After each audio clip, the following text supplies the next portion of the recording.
Currently, we have over 6.5 billion people on this planet. Only a small percentage of them, however, have a standard of living which we would consider even tolerable. To maintain the kind of modern quality of life seen in parts of the so-called developed world would require, among other things, a massive increase of electricity. In the United States, we have on average 3 kilowatts of power available per capita. Other industrial nations, such as Germany and Japan, average from 1.5 to 2 kilowatts available per capita. In India and China, they range from 0.1 to 0.3 kilowatts available, and in some parts of Africa, it gets even worse. Any modern society needs to have a minimal 3 to 5 kilowatts of power available per capita, with an orientation towards increasing that available power. Globally, that's 20 to 33 billion kilowatts of power necessary simply to adequately maintain the population we currently have. What about in 50 or 100 years, when we could have 50 billion people or more? If we as a civilization are to survive to see the next 50 years and build our way out of this economic breakdown crisis, which threatens to bring our population down to 1 to 2 billion people through mass epidemic or starvation, we are going to have to seriously rethink the way we view our own relationship to the universe and come up with some drastic changes in our energy policy. The question now is, what is the next state of power the human species must move towards? What will the future energy source be? Mr. Speaker, this important legislation is an explicit recognition that our great nation must invest today in the development of clean, renewable energy and instead use biofuel. Now biofuel is only half of the emissions of greenhouse gases, or hydrogen.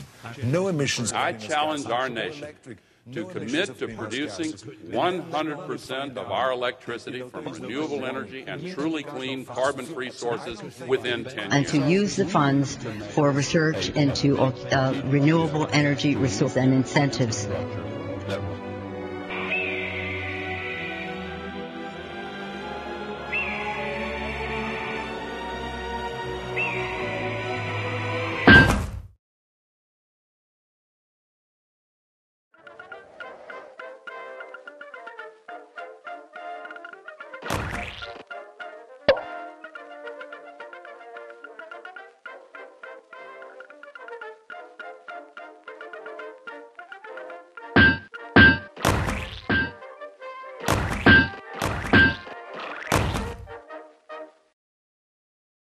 The belief that so-called soft energy systems or free energy systems can actually power the future of the United States of America, or much less the world, is only that, a belief. Reality simply and clearly does not substantiate that belief. And yet, that belief permeates leading policymaking circles, claiming to hold the banner of science, though upon inspection, it is being carried forward only by its dogmatic followers, not its own scientific merits. Whether the believers know it or not, their fanatical adherence to such green dogmas will lead to a massive collapse of world population on the order of billions. To start off with, what is claimed as free energy is by no means free. In fact, the choice of the term free by some of its proponents is itself evidence that they are not qualified to give any advice in scientific or economic matters. Claiming that wind or solar power are free energies simply because we may seem to have free access to the fuel source, the wind or the solar radiation, etc., is missing a number of fundamental considerations. Perhaps the most obvious of which is that we still have to build the solar panels and the windmills, and lots of them, for very little in return. Take a look at a standard General Electric 1.5 megawatt windmill. The area swept out by the spinning blades is large enough to circumscribe a Boeing 747 jumbo jet, or even Al Gore. The tower's height alone can range from 60 to 100 meters, That's up to the length of a football field in height. And just this tower alone uses from 200 to 400 tons of steel. For a rating of 1.5 megawatts, this is a massive machine. But 1.5 megawatts is the peak power generation. That is only at optimal wind speeds.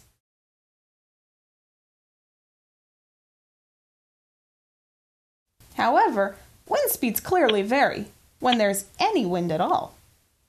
Despite attempts to cover up this fact, in reality, the averaged power production for these windmills is about a quarter of their peak rating.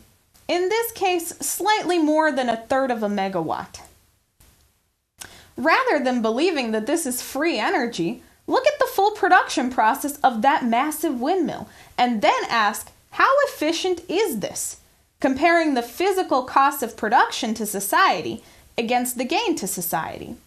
For that windmill to be produced, hundreds and hundreds of tons of iron and other ores have to be mined, transported, processed, transported again, and assembled. Advanced ball bearings, brakes, gears, and other components have to be machined. The electrical components have to be designed and built. All for what amounts to, frankly, not much energy produced. In addition, the irregular nature of wind makes the consistency of power unreliable. Very unreliable. There always needs to be a backup energy source available. Claiming that this is the way to power the future is an absurd proposal. Now compare this with some of the frontier nuclear technologies. Take a small 285 megawatt, fourth generation high temperature gas cooled reactor, like this one, designed by General Atomics. It would require nearly 800 of these windmills to generate the same amount of power as this single small nuclear reactor. The arrangement of an array of windmills requires spacing between them, so each won't interfere with its neighbor's wind. So now, using General Electric's specifications, each 1.5 megawatt windmill requires 88,935 square meters of land, 22 acres. Multiply this by our 800 windmills, and you see that the land area required for these windmills to equal the power output of this single small nuclear plant is 17,600 acres. That's 27.5 square miles, over half the size of the city of San Francisco.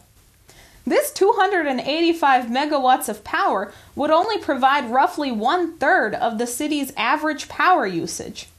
So to power the city of San Francisco, it would require 1.5 times the total land area of that city, plus a full-scale backup energy source capable of powering the entire city for the times when the wind just ain't blowing. The 3 units of fourth-generation high-temperature gas-cooled nuclear reactors would fit within a few blocks of the city, and they would provide an uninterrupted flow of energy. This comparison is only initially useful to get people thinking in the proper direction. But for those literate in matters of science and economics, those who are not just believers, there is an even more important aspect: changes in the quality of power as opposed to the mere quantity. We will come to an elaboration of this subsuming point shortly. To get there, let's take the case of solar power.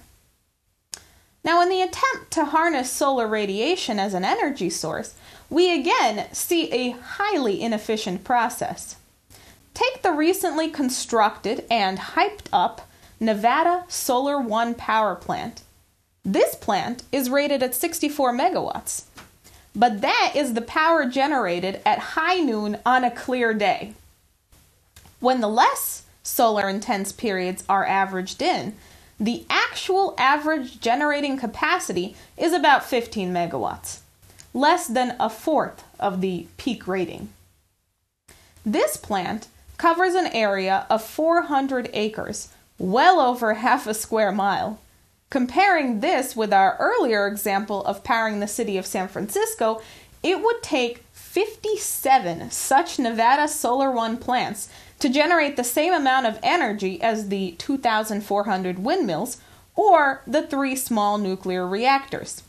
57 of these plants would cover 22,800 acres, or 35.6 square miles. That's 3/4 of the entire city of San Francisco. The production of 35 square miles of these solar plants would be an enormous physical cost to society. And again, these systems constantly need backup power to operate. And in this case, a completely different power system is needed to provide power for at least half the time. That is, at night, every night, all night. But let us now look into the science behind why these proposals are completely bunk.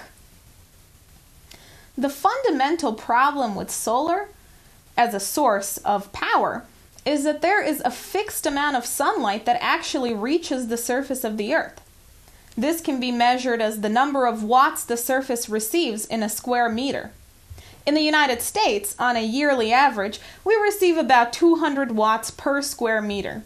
It may go up to about 240 in some of our desert regions, perhaps. Now, the essential problem with solar energy, with any form of solar energy, is that the energy flux of the sun is limited. And what it comes down to on the average for the United States is 200 watts per square meter. So 200 watts, just think of 2 100-watt light bulbs. That's the amount of electricity you would be getting out of a square meter, something about 10 square feet, if you could capture all of the sun's rays. But what's the problem with that? You can't increase that. First of all, that's the limit of solar energy. No amount of concentrating and parabolic reflectors and all these things don't increase that energy flux. That's all that's there. So, relative to other power sources available, solar radiation itself is an inherently lower order power source. And on top of that, our best feasible technologies can only utilize roughly 5 to 15% of the solar radiation.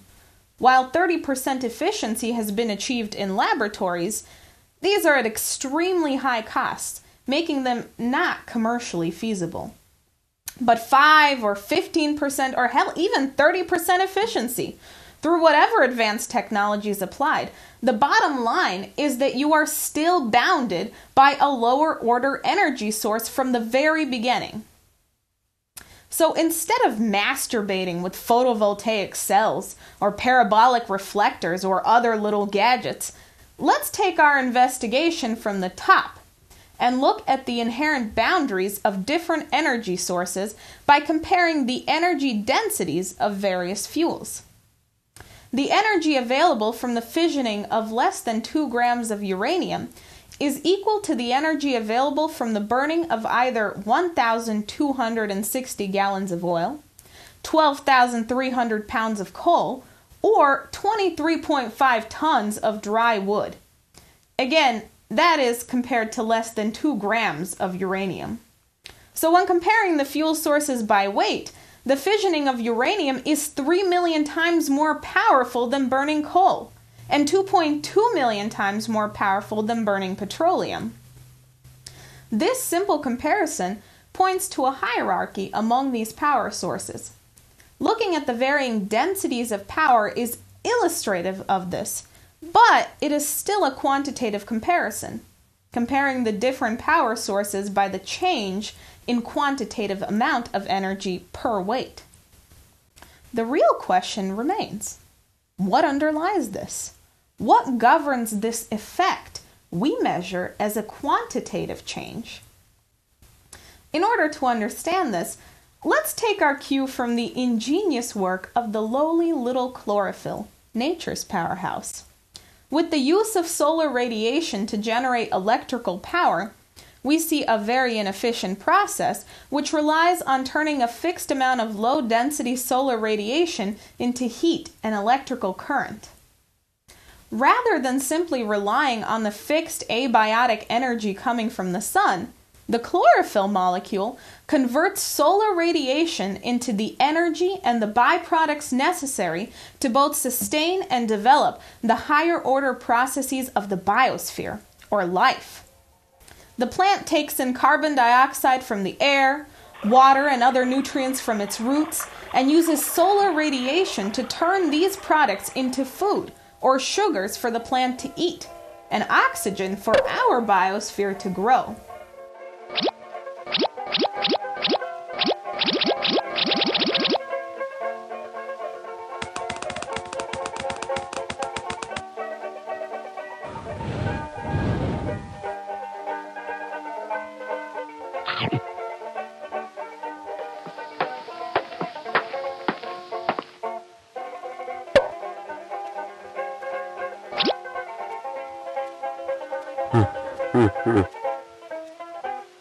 However, nobody actually knows exactly what occurs during the process of photosynthesis.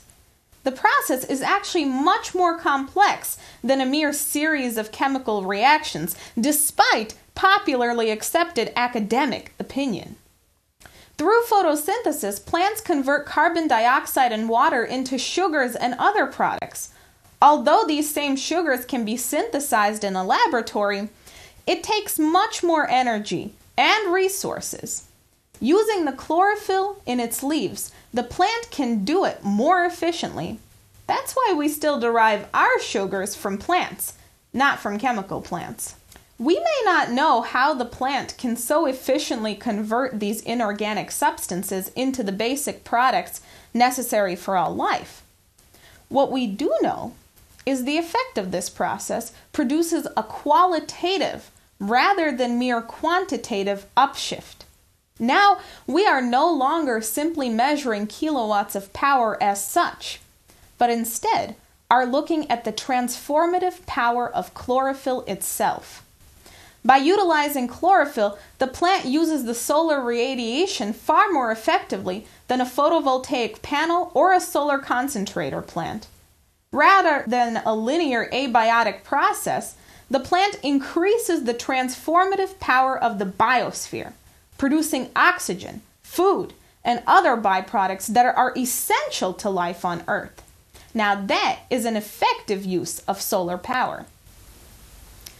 Contrary to the beliefs of many, especially those who identify themselves with the so-called green or environmentalist movement, the very nature of the universe is characterized by exactly this type of qualitative development process, governed by a hierarchy of distinct universal physical principles.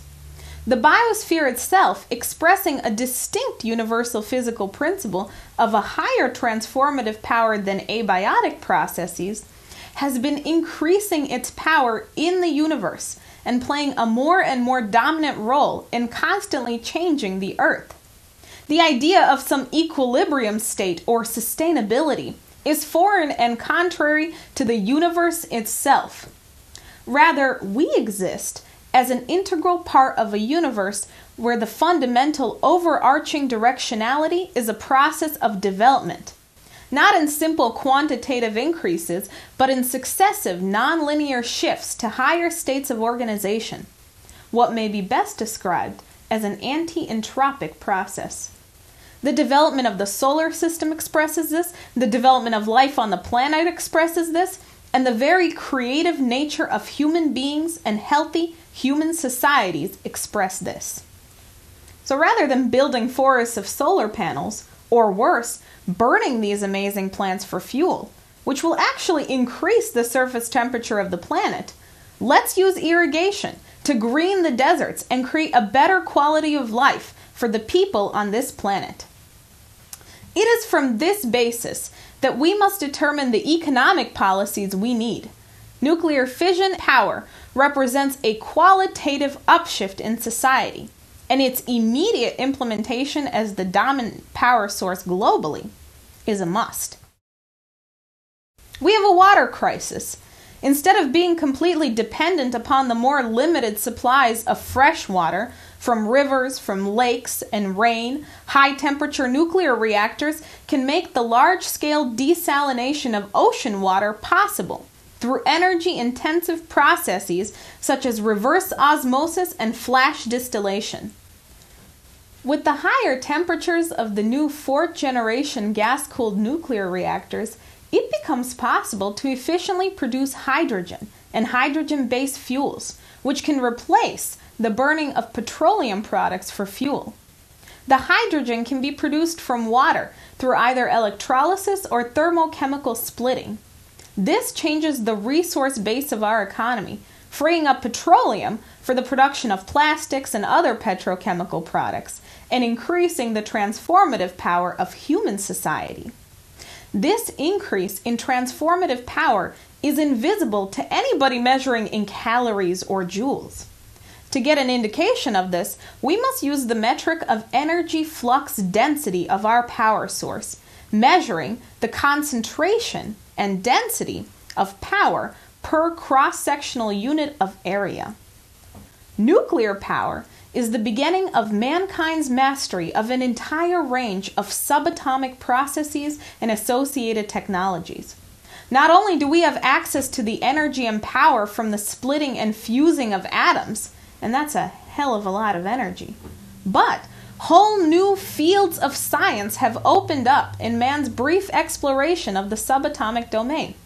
For example, new isotopes have been developed which can help track and cure diseases in biological processes, produce new, better quality materials, and break any ore or waste product down to its constituent elements through the fusion torch. It is this process of mankind acting on newly discovered principles and technologies which characterizes man's increased power over the universe, and is also associated with a new resource base, ensuring that we do not remain dependent on previous finite supplies of resources. With the integration of large-scale modern infrastructure, such as magnetically levitated rail, water transportation and irrigation systems, bridges, etc., we can support the world and will be well on our way to giving 6 billion people and beyond a high industrial living standard. Any other attempts to implement so-called free or green energy sources, such as solar, wind, geothermal, wave, tidal, biofuels, or anything else so-called sustainable, will accelerate our current economic breakdown crisis and necessarily lead to the collapse of the population to 1 to 2 billion people, wiping out entire societies and cultures, which is, of course, the expressed intention of Al Gore, Prince Philip, and their associated degenerates. The choice is ours to make now, but future generations remain, or not, to face the consequences.